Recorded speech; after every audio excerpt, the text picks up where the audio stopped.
Hi, welcome back to my channel.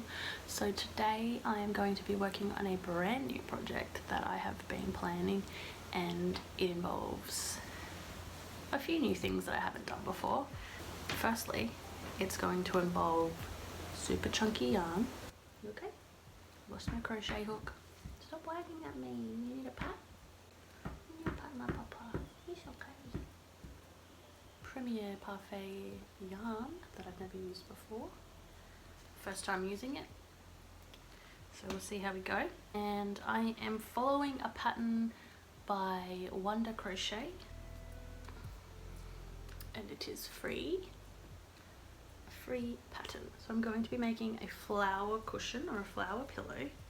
I'm going to give it an artsy spin, and I'm going to attempt to create a flower inspired by the Japanese artist Takashi Murakami. And if you don't know his work, I'll pop up some of his work here and here and here and here and here, and you'll see what I'm talking about, and you'll kind of get the connection. And I've been working on a sketch of my idea, so I'll show you my sketch.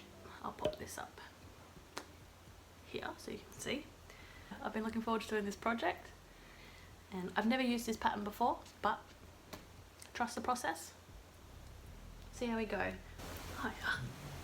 Still a little farty fart or something, girly. That's gross. Let's put some stories on and get crocheting.